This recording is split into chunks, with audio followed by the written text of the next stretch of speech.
खबर यूपी के बलिया से, जहां बलिया में अपने घर पहुंचे इटली की जिनेवा में शोधरत डॉक्टर रविनाथ तिवारी को अपने रिसर्च कार्य के दौरान अमेरिका में पुरस्कार और सम्मान मिला है। वहीं डॉक्टर रविनाथ तिवारी ने इस दौरान उन्होंने अमेरिका में अपने रिसर्च कार्य पर मिले पुरस्कार और सम्मान की जानकारी साझा की। डॉक्टर रविनाथ तिवारी ने बताया कि वे लंबे समय से बलिया सदर विधानसभा क्षेत्र में सामाजिक और राजनीतिक रूप से सक्रिय हैं। उनका उद्देश्य युवाओं को रोजगार के बेहतर अवसर दिलाना है और बलिया को एक सशक्त और समृद्ध जिला बनाना है। अपने शोध विषय पर बात करते हुए उन्होंने कहा कि भारत के युवाओं में जबरदस्त ऊर्जा की बात कही है।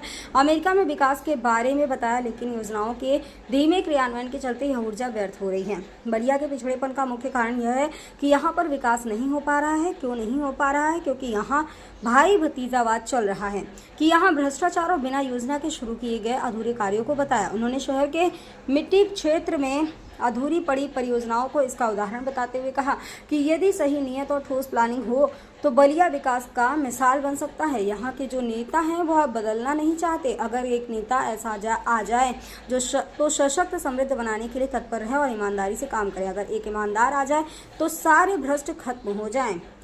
यही कारण है कि बलिया विकसित नहीं हो रहा है। आइए जानते डॉक्टर रविनाथ तिवारी ने क्या कुछ कहा। जी, एक अपना पहले परिचय दे दें। मैं डॉक्टर रविनाथ तिवारी, पूर्व शोधकर्ता यूनिवर्सिटी ऑफ जिनेवा इटली और बलिया का मूल निवासी हूँ और बलिया मेरा अपना घर है। और बलिया में काफ़ी दिन से मैं राजनीति में भी सक्रिय हूँ और बलिया की सशक्त और समृद्ध बनाने के लिए और युवाओं को रोजगार देने के लिए, उनको आगे बढ़ाने के लिए मैं कार्य कर रहा हूँ। जी सर, देखा जाए आपको यूएसए में आपको अवार्ड दिया गया।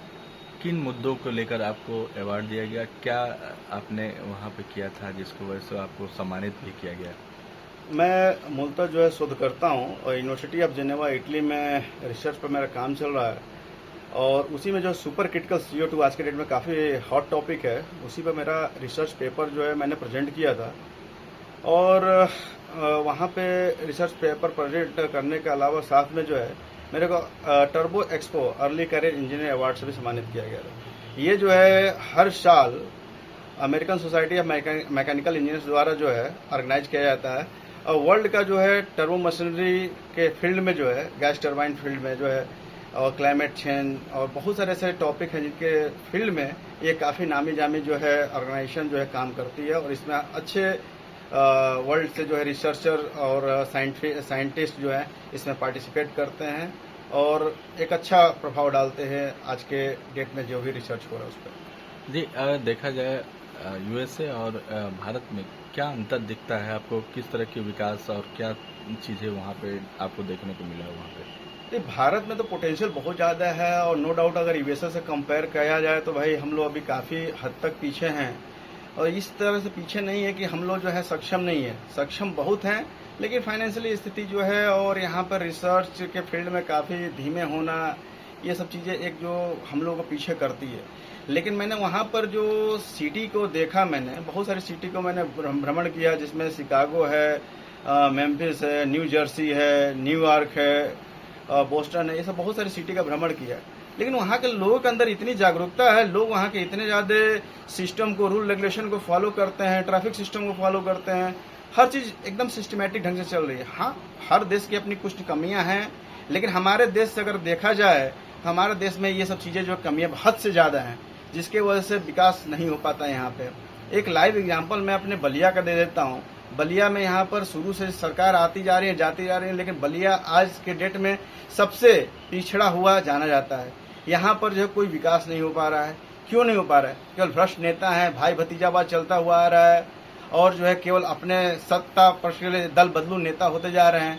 एक मीठी चौराहा का यहाँ से देखा जाए तो पूरा का पूरा जो है ऐसे का सिस्टम पड़ा, गड्ढे खुदे पड़े हैं, कोई इनके पास प्लान ही नहीं है कैसे हमको प्लान करना है। एक आता है तो गड्ढा खोद के चला जाता है, दूसरा आता है तो गड्ढा ढकने की कोशिश कर रहा है, फिर जो है रोड बनता है, फिर उसके बाद जो अलग प्रक्रिया चालू हो जाती है।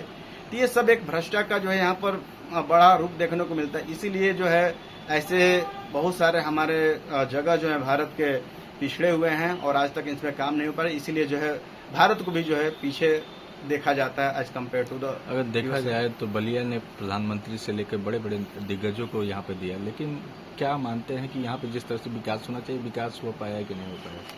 देखिए, बलिया में जब तक प्रधानमंत्री को दिया ही है, अच्छी बात है। और यहाँ से बहुत सारे पोटेंशियल है। हम भी बलिया में से बाहर जाकर नाम रोशन कर ही रहे हैं बलिया का। और बलिया से हमारे तरह बहुत सारे बच्चे हैं जो यहाँ पर अपना नाम रोशन कर रहे हैं। लेकिन यहाँ के जो नेता हैं वो यहाँ को बदलना नहीं चाहता। यहाँ पर लोगों की मानसिकता ऐसी कर दी है वो लोग कि हमको बस इसी तरह से जीना, इसी तरीके से रहना है।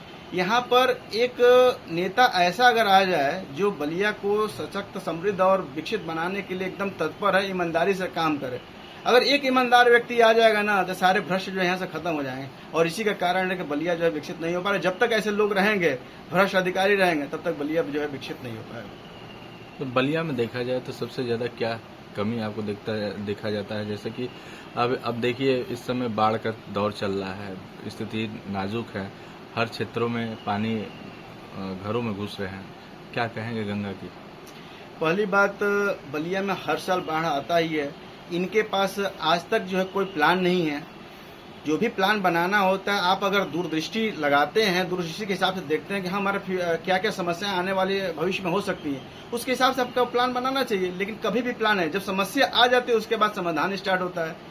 आज बलिया का यही कारण है कि बलिया में कटान बड़े तेज स्तर पर चल रहा है। बाढ़ग्रस्त इस इलाके इससे प्रभावित हो रहे हैं, लोगों की जान जा रही है। और मैं तो काफी जगह जो है ये दुबे छपरा हल्दी वाला एरिया जो है घूम के भी आया, और महावीर घाट जो है यहाँ पर उसको भी देख के आया। लेकिन स्थिति बहुत नाजुक है। और जब तक ऐसे लोग रहेंगे यहाँ पे, पहले से प्लान नहीं, क्यों नहीं पहले प्लान बना? आज से जो है कम से कम जो 6 महीने पहले इसका एस्टीमेट बनाते, प्लान बनाते कि ऐसी स्थिति आ सकती है, उसके लिए तैयारी करते, लेकिन नहीं हो पाया। इसके अलावा जो है बारिश के मौसम में मानसून आ रहा है, तो पहले से प्लान नेटवर्क करके बनाते तो शायद यहाँ पर कुछ हो सकता है कि गली मोहल्लों की सड़कें ठीक हो जाती, सीवर का काम चल रहा है वो ठीक हो जाता है, नालियां जो है साफ हो जाती। कुछ काम नहीं हो रहा है, केवल जो है भ्रष्टाचार का केंद्र बन चुका है बलिया। और इसको जो है हमको मुक्ति दिलाना है, और बलिया को सशक्त, समृद्ध और आगे विकसित बनाने के लिए हमको लड़ाई लड़नी पड़ेगी। लोगों से भी अपील करता हूं कि आप ऐसे नेताओं को जो है घर से बाहर निकालिए और यहां से खदेड़ने का काम करिए। और जब तक आप जो है इन सब चीजों में नहीं पड़ेंगे, विरोध नहीं करेंगे, तब तक बलिया आपका आगे नहीं बढ़ पाएगा।